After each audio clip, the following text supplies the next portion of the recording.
I was so bored. It's a Saturday, and there's just nothing to do.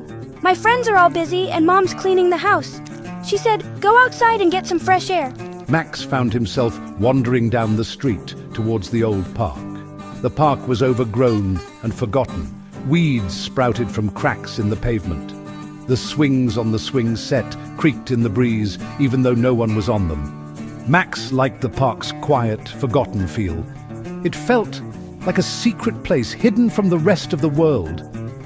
As he walked deeper into the park, he noticed something he hadn't seen before. Hidden behind a curtain of ivy was a small clearing. In the center of the clearing stood an old stone archway. It looked ancient, like something out of a history book. Max cautiously approached the archway. He brushed aside the ivy and peered through the opening. The air on the other side seemed to shimmer and swirl, like heat rising from pavement on a hot day. I felt a pull towards the archway, an urge to see what was on the other side. I reached out and touched the cold stone. Strange symbols, like nothing I'd ever seen, were carved into its surface. As Max traced the symbols with his finger, he thought he heard whispers. They seemed to be coming from the archway itself. The whispers grew louder. Max felt a tingling sensation spread through his body. He leaned closer to the archway, trying to make out the words being whispered. They seemed to be in a language he didn't understand, but somehow he felt like he could almost understand them. Curiosity and excitement bubbled inside him. Was it his imagination? Or was the air shimmering even more intensely now? The whispers seemed to beckon him forward. Max took a deep breath and stepped across the threshold. The world dissolved into a kaleidoscope of colors and light. Max squeezed his eyes shut, his stomach churning.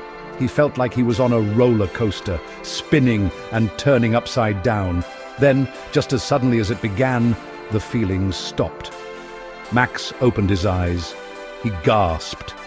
The park, the swings, the familiar streets, they were all gone.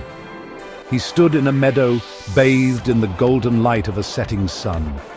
Towering above him were trees laden with fruit that shimmered like gemstones.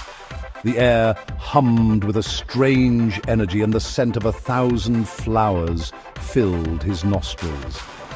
In the distance, he saw waterfalls cascading down mountains that touched the clouds. Strange and wonderful creatures, unlike anything he'd ever seen, flew through the air.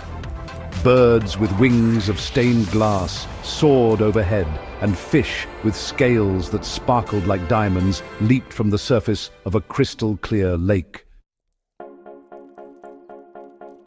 I was speechless. I couldn't believe what I was seeing. It was like stepping into a dream. Max tentatively reached out and touched a nearby flower.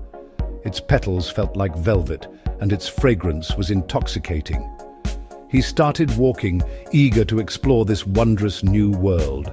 Every step he took revealed something new and amazing. He saw trees that whispered secrets to each other in the breeze, and flowers that changed color before his very eyes. As he ventured deeper into this magical landscape, Max noticed that the trees seemed to be watching him. Their branches swayed gently, even though there was no wind. Their leaves rustled, and he could have sworn he heard whispers following him. Well, hello there. You're not supposed to be here, you know. Max jumped and spun around. Sitting on a mushroom, looking at him with bright, curious eyes, was a rabbit. But not just any rabbit. This rabbit wore a tiny waistcoat and a monocle perched on his furry face. Did you just talk? Max stammered, staring at the rabbit in disbelief. The rabbit chuckled, a surprisingly deep, rumbling sound for such a small creature. Of course I talked. What did you think rabbits in your world were mute? The rabbit hopped down from the mushroom and bowed low. Allow me to introduce myself. I am Thebo, and you are... Max. Max replied, still trying to wrap his head around the fact that he was having a conversation with a talking rabbit. Well, Max, you've stumbled into something extraordinary, but be warned, this world is not all sunshine and rainbows. It's a place of wonder, yes, but also of great peril. Max's heart sank. He'd been so caught up in the beauty of this place that he hadn't considered the dangers. What kind of peril? Thibaut hopped back onto his mushroom and sighed. This world is protected by powerful magic, bound to an ancient artifact. There are those who would seek to control that magic, to use it for their own wicked purposes. As if on cue, a low growl echoed through the forest.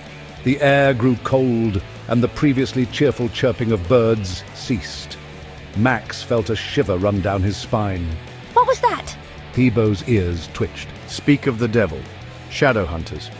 They're servants of the Shadow Lord, always on the lookout for intruders and those who can lead them to the artifact. Shadows stretched and twisted between the trees, taking on menacing shapes. Max's breath caught in his throat. He could hear the pounding of his own heart. We need to go, and we need to go now. Max and Thibaut sprinted through the forest, their small legs pumping furiously. The ground seemed to shake with the sound of heavy footsteps behind them. Twigs snapped and leaves crunched under the weight of their pursuers. They dodged between giant tree trunks and leaped over moss-covered roots that snaked across the forest floor. Max's lungs burned and his legs screamed for him to stop, but he knew he couldn't. This way! Thibaut shouted, leading Max through a narrow passage concealed by a curtain of vines. They burst out into a clearing, the sound of roaring behind them closer than ever. Standing in the middle of the clearing, bathed in a pool of moonlight, was a creature more magnificent and terrifying than anything Max could have ever imagined. It was a dragon, its scales shimmering like 1,000 rubies in the moonlight, its eyes glowing like molten gold, fixed on Max and Thibaut. The dragon let out a deafening roar that shook the very ground beneath their feet. Flames erupted from its nostrils, scorching the air around them. Max stood frozen in place, his mind struggling to process the sight before him. Thibaut, however, seemed unfazed. He hopped forward and bowed low to the dragon. Greetings, Ignis. We require your assistance.